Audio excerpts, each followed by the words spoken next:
आप सभी को नमस्कार। जैसा हमने कल क्लास 7th की हिस्ट्री स्टार्ट की थी, जिसमें चैप्टर 1 का पार्ट 1 हमने देखा था। आज हम लोग पार्ट 2 देखेंगे। उससे पहले जो हमने पिछली कक्षा में वीडियो देखी थी उसको हम रिकॉल करेंगे। तो पिछली कक्षा में जो मैंने पढ़ाया था आपको, सबसे पहले शब्दावली और भाषा की बात की थी, जिसमें हमने देखा था कि समय के हिसाब से भाषा एवं शब्दावली में भी परिवर्तन होते रहते हैं।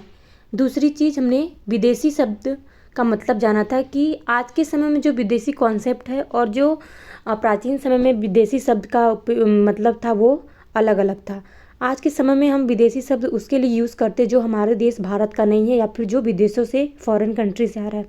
लेकिन प्राचीन समय में हम देखते हैं कि विदेशी लोग वो होते थे जो एक गांव के न होकर के, अगर दूसरे एक ही देश में है लेकिन अलग अलग गांव के हैं, तो वो एक दूसरे के लिए विदेशी हैं। तीसरा हमने देखा था इतिहासकार और उनके स्रोत में हमने 3 प्रकार के स्रोतों की बात की थी, जिसमें हमने पुरातात्विक स्रोत, साहित्यिक स्रोत और विदेशी स्रोतों की बात की थी।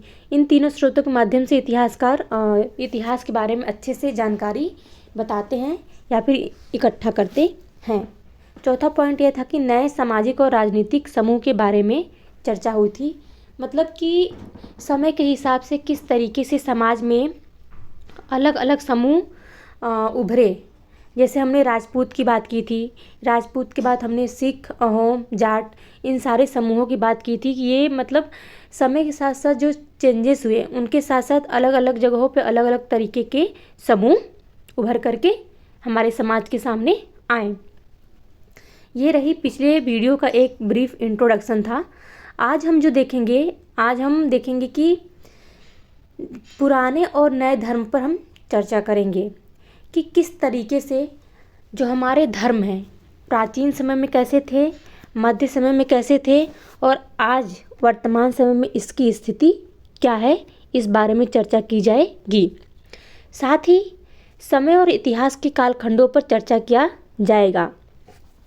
कालखंडों का सिंपल सा मतलब ये है कि अगर हम हिस्ट्री पढ़ रहे हैं या किसी भी चीज़ का इतिहास पढ़ रहे हैं, चाहे वो हिंदी में हो, हिस्ट्री में हो, ज्योग्राफी में हो, तो उसको हम एक पर्टिकुलर टाइम पीरियड में बांध करके देखते हैं तो हमें समझ में आता है कि एक जो पर्टिकुलर टाइम पीरियड उसमें कौन कौन से परिवर्तन हुए।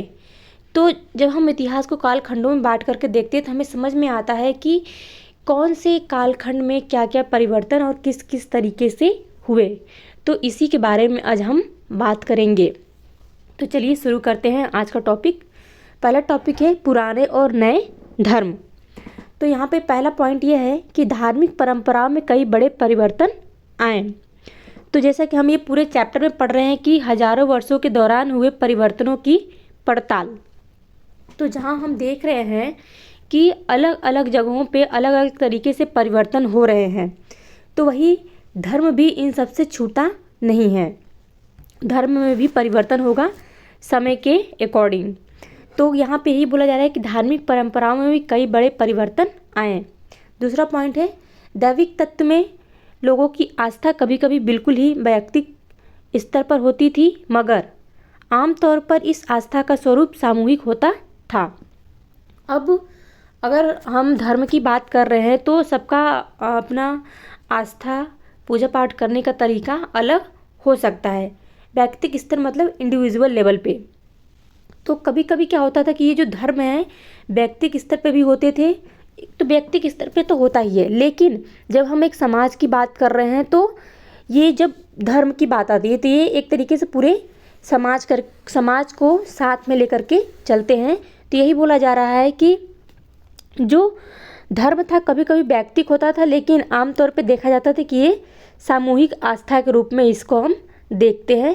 आज भी आप लोग देखते होंगे घरों में या फिर गांव में कि जब हम एक तो हमारी खुद की आस्था होती है, हम मंदिरों में जाते हैं, पूजा पाठ करते हैं, लेकिन अगर कभी कोई त्यौहार होता है, जैसे दिवाली हो गई, तो दिवाली के टाइम पे भी बहुत से पूजा पाठ होता है हमारे घरों में। तो वो क्या होता है, एक तरीके से सामाजिक तौर पे होता है।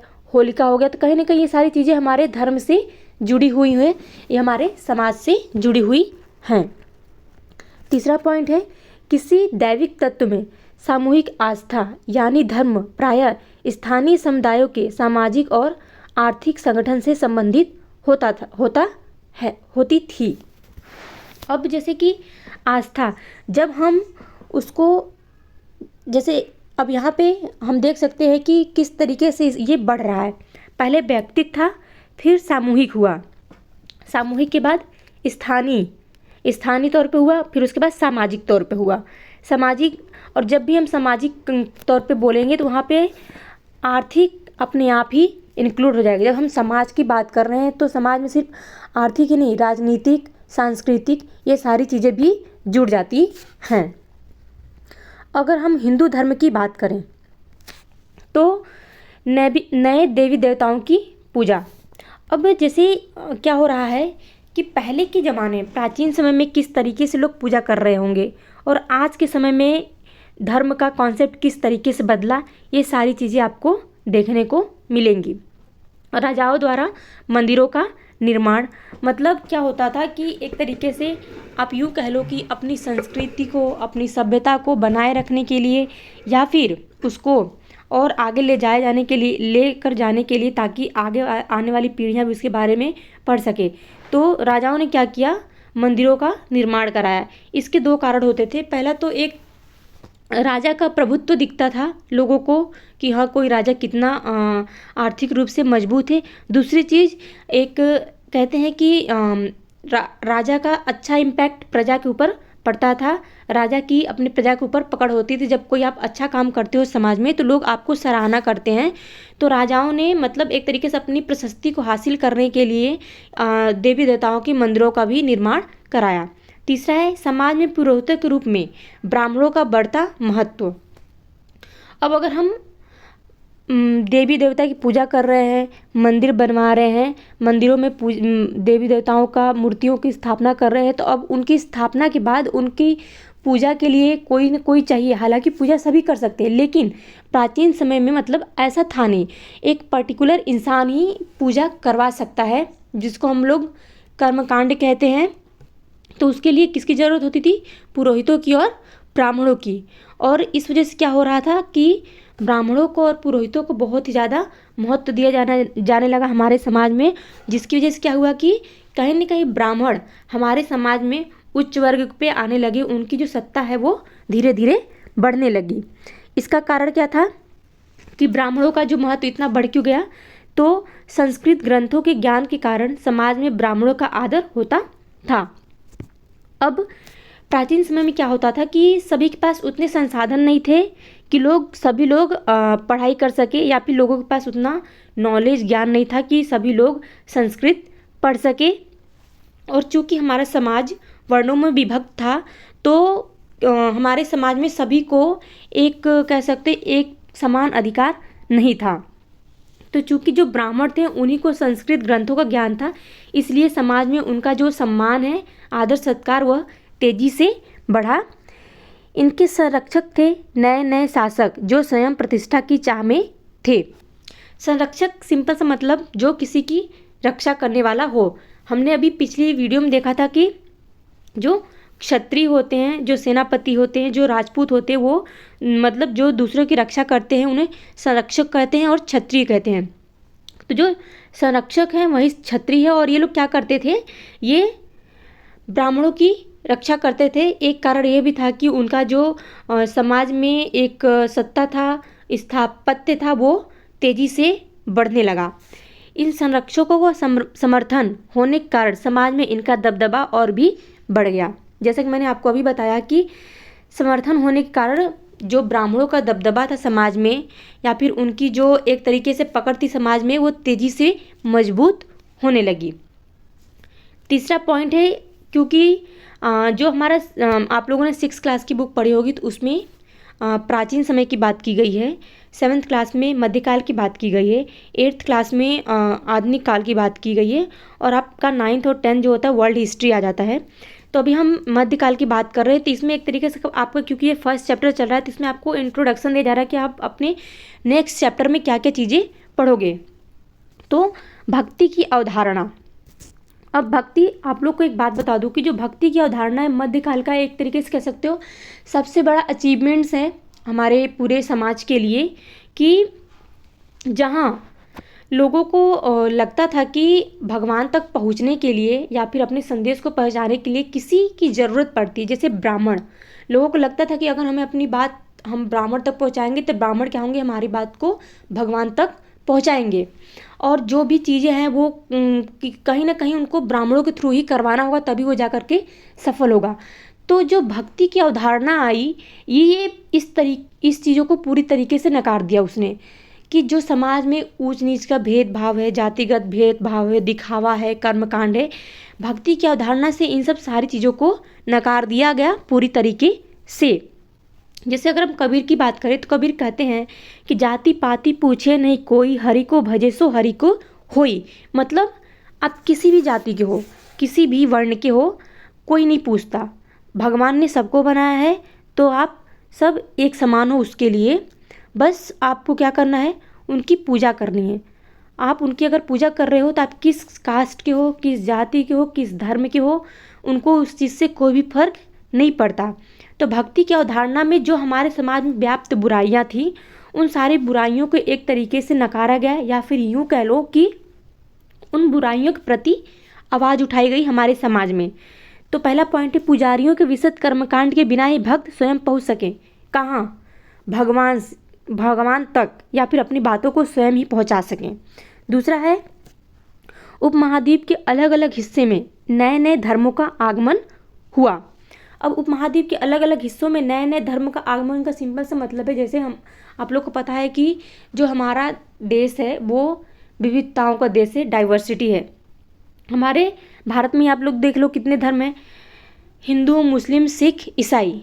और अगर हम मध्यकाल की बात करें तो इसमें बौद्ध और जैन धर्म को भी इंक्लूड किया जाता है। आज भी बौद्ध और जैन धर्म को इंक्लूड किया जाता है, लेकिन बेसिकली अगर हम धर्म की बात करते हैं तो इन 4 धर्मों पे बात की जाती है। तो यही कहा जा रहा है कि अलग अलग जगहों पे अलग अलग तरीके से नए नए धर्मों का आगमन हुआ। और अगर इस्लाम की बात करें हम, कुरान शरीफ का संदेश भारत में पहले पहल 7वीं सदी में व्यापारियों और अप्रवासियों के जरिए पहुँचा। और आप लोग को ये बात पता होगी कि अभी तक भारत में जितने भी विदेशी लोग आए वो किस लिए आए, व्यापार के लिए आए। यहाँ तक कि जो ब्रिटिशर्स थे वो लोग भी हमारे देश में व्यापार के लिए ही आए। तो यहाँ पे ये बताया जा रहा है कि जो कुरान शरीफ है भारत में सबसे पहले कब आया था, वो 7वीं शताब्दी में आया था, 7वीं सदी में आया था, जब व्यापारियों और अप्रवासियों मतलब जो माइग्रेशन के थ्रू लोग एक स्थान से दूसरे स्थान पे जाते हैं उनके ज़रिए पहुँचा था। दूसरा पॉइंट है, मुसलमान कुरान शरीफ को अपना ग्रंथ मानते हैं। जैसे हमारे हिंदू धर्म में हमारा जो ग्रंथ है वो भागवत गीता, ठीक, भागवत गीता है। तो उसी तरीके से जो मुसलमान हैं वो भी उनका जो एक धार्मिक ग्रंथ वो कुरान शरीफ है, जिसमें केवल एक ईश्वर, एक अल्लाह, एक सत्ता की बात की गई, अल्लाह की सत्ता की बात की गई है। अब जैसे हमारे हिंदू धर्म में भी यही होता है कि मतलब भगवान तो एक ही है लेकिन उसके नाम अलग अलग है, अनेक हैं। लोगों ने क्या किया है कि अपने सहूलियत के हिसाब से अलग अलग भगवान को अलग अलग दर्जा दे दिया गया है। लेकिन अगर हम भगवान के सामने माथा टेकने जाते हैं, अपनी बात रखते हैं, तो उसको क्या करते हैं, हम अपनी भावना व्यक्त करते हैं एज ए मतलब एक भगवान के रूप में, क्योंकि भगवान तो एक ही है, बस हमने अपने हिसाब से उसको अलग अलग नाम दे रखे हैं। अब जैसे मैं विष्णु भगवान का एग्जाम्पल दूँ तो जो राम है वो भी विष्णु के अवतार हैं, जो कृष्ण हैं वो भी विष्णु के अवतार हैं। अभी हम जो रिसेंट में वर्तमान समय में बात करते हैं कल की अवतार होगा भगवान विष्णु का, तो वो भी एक तरीके से विष्णु के ही अवतार हैं। अब तो क्या है कि अलग अलग समय पे अलग अलग भगवान के नाम अलग अलग तरीके से लिए जाते हैं, लेकिन इनका जो ओरिजिन है या फिर ये कह लें कि जो भगवान है वो तो एक ही है। तो भक्ति काल में इसी बात पे जोर दिया गया है, या फिर भक्ति की जो अवधारणा इसी वजह से आई कि जो भगवान है एक ही है और उस पे सबका एक समान अधिकार है। कोई भी भगवान के सामने बड़ा या छोटा नहीं होता, भगवान के लिए सब एक समान हैं। समय और इतिहास के कालखंडों पर विचार। अब क्या हो रहा है कि मैंने आपको बताया पहले कालखंड मतलब हम किसी भी चीज़ को, कोई भी अगर ब्रॉड कॉन्सेप्ट है तो अगर हम उसको कालखंड मतलब किसी भी चीज़ को छोटे छोटे टुकड़ों में बांट करके समझना। तो हमारे हिस्ट्री में भी यही काम हुआ है कि मतलब क्योंकि हमारा हिस्ट्री जो है वो बहुत बड़ा है, तो उसको समझने के लिए इतिहासकारों ने उसको छोटे छोटे कालखंडों में बांट दिया है ताकि उसको और भी आसानी से समझा जा सके। कालखंड समय, सामाजिक और आर्थिक संगठन में आने वाले परिवर्तनों को झलकाता है। अब हम कालखंड की बात कर रहे हैं तो इसमें सारी चीज़ें आ जाएंगी, जैसे सामाजिक, आर्थिक, ये सारी चीज़ें जितने भी परिवर्तन हुए समाज में उन सारी चीज़ों को विस्तृत रूप से बताता है। यह दिखलाता है कि विचारों और विश्वासों में कितना स्थायित्व रहा है और कितना परिवर्तन आया है। स्थायित्व का मतलब होता है सिंपल सा कि कोई चीज़ जो शुरू से थी अब तक किस वो उसी रूप में है या फिर उसमें कितना परिवर्तन आ चुका है। 19वीं सदी के मध्य में अंग्रेज इतिहासकारों ने भारत के इतिहास को 3 युगों में बांटा था। आपके बुक में दिया गया है हिंदू, मुस्लिम और ब्रिटिश। तो जो 19वीं सदी के इतिहासकार थे उन्होंने इतिहास को 3 भागों में बांटा, हिंदू, मुस्लिम और ब्रिटिश। अब हम देखें जो हालांकि इसको बहुत से इतिहासकार नकारते हैं, तो इसको हम और अच्छे समझ सकते हैं कि जैसे अगर हम हिंदू की बात करें, मतलब ये क्या हो रहा है, हिंदू ये प्राचीन समय की बात हो रही है, प्राचीन समय की बात हो रही है। मध्यकालीन, मुस्लिम मतलब मध्यकाल की बात हो रही है, और ब्रिटिश मतलब आधुनिक काल की, मतलब ब्रिटिश 16वीं शताब्दी के बाद का काल आ जाता है जब ब्रिटिश हमारे देश में आए, उन्होंने हमारे देश के ऊपर कब्जा कर लिया। और अगर इंग्लिश में बात करें तो इसको एंशिएंट पीरियड कहते हैं, मध्यकालीन को मिडिएबल और आधुनिक को मॉडर्न। यह विभाजन इस विचार पर आधारित था कि शासकों का धर्म ही एकमात्र महत्वपूर्ण ऐतिहासिक परिवर्तन होता है। मतलब ये जो कालखंड डिवाइड किए गए हैं, हिंदू, मुस्लिम और ब्रिटिश, तो जो इतिहासकार ने ये किस चीज़ को नज़र में रख कर ये डिसाइड किया, उनको ये जो इतिहासकार थे इनका मानना था कि जो शासकों का धर्म है वही एक तरीके से पूरे इतिहास को बदल सकता है, परिवर्तित कर सकता है। लेकिन क्या ऐसा हो सकता है कि सिर्फ धर्म के आधार पर ही हम पूरे इतिहास को बता सके या फिर उसके परिवर्तन को बता सकते हैं? ऐसा बिल्कुल भी नहीं हो सकता। अगर हम इतिहास की बात कर रहे हैं तो कोई भी इतिहास किसी एक चीज़ की वजह से इतिहास नहीं बनेगा, उसमें बहुत सी चीज़ें, बहुत से आयाम जुड़ेंगे और उसमें उस आयामों में परिवर्तन होगा, तब जाकर के कहीं कोई कहानी, स्टोरी या फिर बीता हुआ कल इतिहास बनेगा, जिसमें हमारा अर्थव्यवस्था, सांस्कृतिक, समाज, आर्थिक, धार्मिक, परंपराएं, ये सारी चीज़ें उसमें जुड़ेंगी। दूसरा पॉइंट है, इतिहासकार आर्थिक तथा सामाजिक कारकों के आधार पर ही अतीत के विभिन्न कालखंडों की विशेषताएं तय करते हैं। अब जो यहाँ पे दिया गया था सिर्फ धर्म के आधार पे इतिहास को बताया जा सकता है, वहीं दूसरी तरफ बताया जा रहा है कि ऐसा ज़रूरी नहीं है।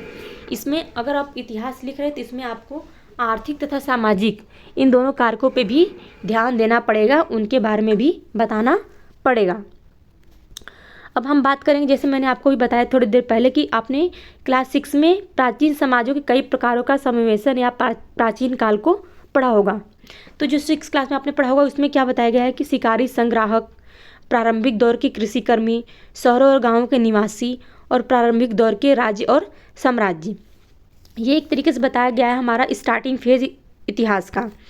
दूसरा, अभी आपका जो 7th क्लास का ये जो चैप्टर है इसमें आप आगे क्या क्या पढ़ोगे, क्योंकि एक तरीके से फर्स्ट जो चैप्टर है उसमें आपको इंट्रोडक्शन दिया जा रहा है आपकी अगले चैप्टर के लिए। तो इसमें आप पढ़ोगे कृषक समाजों के विस्तार। हालांकि कृषक यहाँ पर भी देख रहे हैं, इसमें क्या हो रहा है कि जो कृषक होगा वो क्या करेगा कि उसकी जो खेती होगी वो छोटे लेवल पर होगी, उसके पास ज़मीन कम होगी, प्लस जो शिकारी संग्राहक हैं वो वनों से आखेटक या फिर शिकार संग्रहित करेंगे और सिफ्टिक कल्टीवेशन किया जाएगा, मतलब स्थानांतरित कृषि। लेकिन वही हम मध्यकाल की अगर बात करेंगे तो स्थानांतरित कृषि धीरे धीरे समाप्त होती नज़र आएगी और ये परिवर्तन होगा नई प्रौद्योगिकी में, जहाँ आप देखोगे कि आपको कृषि में रहट वगैरह का उपयोग दिखाया जाएगा। दूसरा है क्षेत्रीय और साम्राज्यिक राज्यों का उदय, मतलब